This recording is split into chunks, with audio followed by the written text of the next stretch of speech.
హల్లెలూయా. ఇంకో మాట చూద్దాం. ఇర్మీయా ప్రవచన పుస్తకం 3వ అధ్యాయం 15వ వాక్యం. నాకిష్టమైన కాపురులను ఏం చేస్తాడట ఆయన? నాకిష్టమైన కాపురులను నేను నీకు నియమిస్తాను. ఆమేన్. ఎవరు నియమిస్తాడట? నాకిష్టమైన కాపరులను నేను మీకు నియమిస్తాను. వారు జ్ఞానముతోనూ వివేకముతోనూ మిమ్మల్ని ఏలుతారు. ఆమేన్. హల్లెలూయా. మనల్ని జ్ఞానముతో, వివేకముతో, సమాధానముతో పరిపాలించాల. అయితే ఎవరు కావాలి మనకి అంటే, మనకిష్టమైన కాపురులు కాదండి. నేను మీకు ఇష్టం అనుకోండి, ఇక్కడ రోజు కొట్లాట్లు ఉంటాయి, సమస్యలు ఉంటాయి. 2-3 గ్రూపులు ఈ సంఘములో ఏర్పరచబడతాయి. నేను మీకు ఇష్టమైన కాపరిగా మీరు ఎంచుకుంటే ఇక్కడ రోజు సమస్యలే ఉంటాయండి, రోజు విభేదాలే ఉంటాయండి. ఇక సంఘములో ఒకే గ్రూప్ ఉండదు. ఎన్ని గ్రూపులు ఉంటాయి? నేను మీకు ఇష్టం కనుక ఇదొక గ్రూపు, నేను వీళ్ళకి ఇష్టం కాదు కనుక ఇదొక గ్రూపు. ఇంకా మధ్యలో ఇంకొక గ్రూప్ ఉంటుంది. ఉంటుందా? ఉంటుందా? 3 గ్రూపులే. అయితే దేవునికి ఇష్టమైన సేవకుడు ఉన్నాడు అనుకోండి, ఇక్కడ ఎవరు ఉన్నా, ఇక్కడ నిలబడినప్పుడు ఇక్కడ ఎవరు ఉన్నా మనందరికీ అతన్ని ఇష్టమైన సేవకుడు, ఇతడు దేవుడు పంపిన సేవకుడని ఎంచినప్పుడే మన జీవితాల్లో సమాధానం ఉంటుంది. ఏముంటుందన్నా? ఏముంటుంది? నీకు ఇష్టమైన సేవకుడైతే ఆత్మీయతలో చనిపోతావు. నీకు ఇష్టమైన సేవకుడైతే దేవుని సన్నిధికి దూరం అవుతావు. నీకు ఇష్టమైన సేవకుడైతే దేవుని మందిరానికి సరిగ్గా రావు. నీకు ఇష్టమైన సేవకుడైతే దేవుని సన్నిధిలో నువ్వు నిలవలేవు. భక్తిని కోల్పోతావు, ఆత్మీయతను కోల్పోతావు, దేవునికి దూరం అయిపోతావు. కానీ మనకి ఎవరు కావాలి అంటే, దేవునికి ఇష్టమైన సేవకుడు కావాలి. ఎవరు కావాలి నాన్న? మనకిష్టమైన వాడా, దేవునికి ఇష్టమైన వాడా? ఇప్పుడు చెప్పాలి. ఎవరికి ఇష్టమైన వాడు? దేవునికి ఇష్టమైన సేవకుడు అని నీవు అనుకుంటే నీ జీవితంలో ఎప్పుడు సమాధానమే ఉంటుంది. ఆమేన్. నీకు ఇష్టము కాలేదు అంటే నీ జీవితంలో బ్రతికి ఉన్నంత కాలము నీకు అసమాధానమే ఉంటుంది. ఇక్కడ నిలబడింది ఏ సేవకుడు? నేను కావచ్చు, నా తర్వాత ఇంకోళ్ళు కావచ్చు, ఆ తర్వాత ఇంకొకళ్ళు కావచ్చు. ఇక్కడ నిలబడింది దేవునికి ఇష్టమైన సేవకుడు. ఆ దేవునికి ఇష్టమైన సేవకుడు ఏం చేస్తాడు? దేవునికి ఇష్టమైన సేవకుడు ఇక్కడ నిలబడ్డాడు అన్న వాళ్ళు అంగీకరిస్తే మనస్పూర్వకంగా హల్లెలూయా చెప్పండి. అయితే ఈ సేవకుడు ఏం చేస్తాడు? జ్ఞానముతో, వివేకముతో, కొలస్సీ పత్రిక 1వ అధ్యాయం 28వ వాక్యం.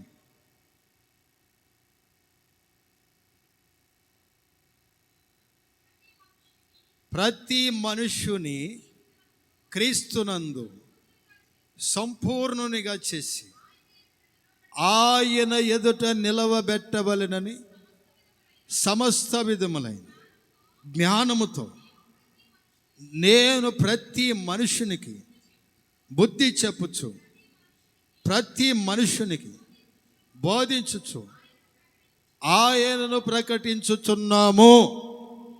ఆమేన్. ఇక్కడ నిలబడ్డ సేవకుడు దేవునికి ఇష్టమైన వాడు అని నీవు భావిస్తే ప్రతి విషయములో మనకి బుద్ధి చెబుతూ ఉంటాడు. ఎందుకు?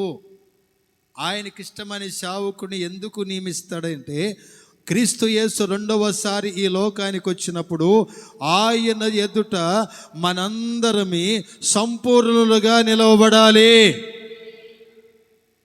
ఎక్కడ నిలబడాలన్నా? ఎక్కడ నిలబడాలి? నా ఎదుట కాదు,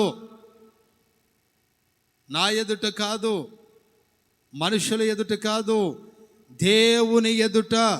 మనుషులైతే మంచి వస్త్రాలు వేసుకొని కాస్త సెంటు కొట్టి బోర్డర్ పూసి ఏమండి ఫెయిర్ అండ్ లవ్లీ లాసిలితే బాగున్నావు అంటారు, సన్మానిస్తారు. యేసయ్య అలా అనడు. ఆయన ఎదుట మన భక్తి సంపూర్ణమై ఉన్నదై ఉండాలి. ఎలా ఉండాలి? ప్రతి మనుష్యుని, ఆయనకి ఇష్టమైన సేవకుడు ఏం చేస్తాడంటే ప్రతి మనిషిని ఆయన ఎదుట సంపూర్ణులుగా నిలబెడటానికి ఏం చెబుతాడట? బుద్ధి చెప్పుచు ప్రతి మనుషునికి వాక్యము బోధిస్తూ ఆయనను ప్రకటిస్తూ ఉంటాడు. హల్లెలూయా! అంటే వాక్యం ప్రకటించేటప్పుడు బుద్ధి వాక్యము కూడా ఉంటుంది, గద్దింపు వాక్యము కూడా ఉంటుంది.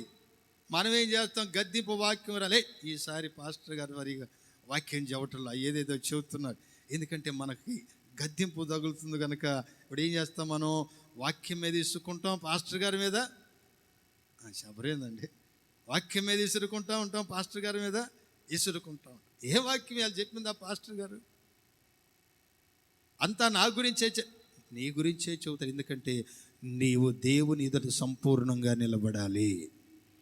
హల్లెలూయా, హల్లెలూయా. ఇతను దేవుడు పంపించిన సేవకుడు ఇష్టమైన వాడంటే ఈ ఆలోచనే మనకు రాదండి. ఈ ఆలోచనే చెప్పరేందండి, మనకు రాదు. ఎందుకంటే ఆయన నిలబెట్టుకునే సేవకుడు సంఘాన్ని ఏం చేస్తాడంటే సంపూర్ణపరిచి ఆయన ఎదుట నిలబెడతాడు. ఎవరి ఎదుట? దేవుడైన సృష్టికర్తని యెహోవా తండ్రి అయిన దేవుని ఎదుట. మన ప్రభు అయిన యేసుక్రీస్తు లోకానికి వచ్చినప్పుడు ఆయన ఎదుట మనం నిలబడాలి. ఆమేన్. ఏం చేయబడాలి నాన్న? ఆయన ఎదుట మనం ఏం చేయబడాలి? సంపూర్ణంగా నిలబడాలి. ఎలా నిలబడాలి? గద్దింపు ఉంటుంది, బుద్ధి ఉంటుంది, సరిచేయు వాక్యములు ఉంటాయి, దండించు వాక్యం ఉంటుంది. ఎందుకంటే ఆయనకి ఇష్టమైన సేవకుడిని బుద్ధి చెప్పాలి. చెప్పకపోతే ఆయన పంపించిన సేవకుడు కాదు, సులభ లాభము కోసమే వచ్చిన సేవకుడు అవుతాడు. ఏమవుతాడు? చెప్పరేందండి, సులభము కోసం వచ్చిన సేవకుడు అవుతాడు.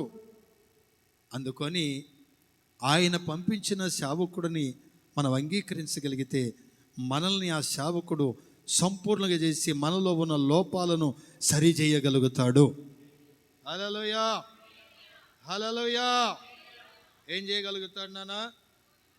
మనలో ఉన్న లోపాలను ఏం చేస్తాడు? మనలో ఉన్న లోపాలను ఏం చేస్తాడు నాన్న? సరి చేయగలుగుతాడు. హల్లెలూయా.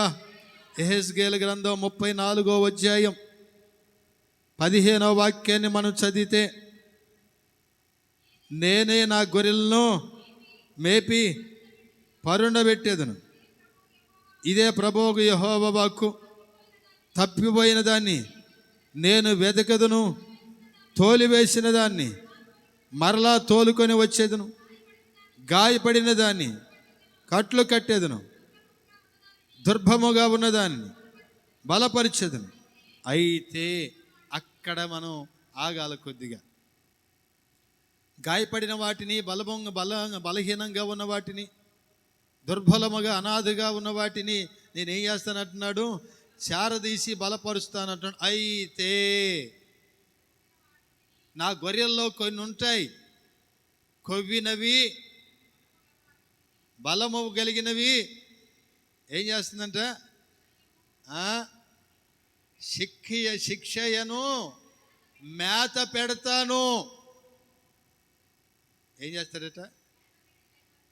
శిక్షయను మేత పెడతాడట. అంటే మనలో ఉన్న కొవ్వంతా ఏం కావాలి ఇప్పుడు? చెప్పరేందండి, ఎవరిలో నేను అనే అహంకారం అనే కొవ్వు వస్తుందో అది కరిగిపోయేంత వరకు శిక్ష అనే మేత పెడతాడండి.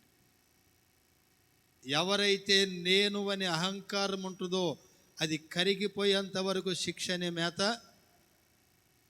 బాబు కొన్నాళ్ళు హత్యం చేయరాదు, ఎందుకని కొవ్వు ఏమైందండి. హల్లెలూయా. నేను సన్నగా ఉన్నానా, నాకు కూడా ఉంటుందంట కొవ్వు. నేనే ఆశ్చర్యపోతా, ఈ బక్కోడికి కూడా కొవ్వు ఉందా? ఉంటుంది. హల్లెలూయా, హల్లెలూయా. నా ప్రియ దేవుని బిడ్డలరా, ఆ కొవ్వు కరగటానికి 2 నెలలు గుడ్డు కూడా తినలే, కరిగిపోయింది పాపం. హల్లెలూయా. అంటే దేవుని సన్నిధిలో ఎలా ఉంటాం మనం?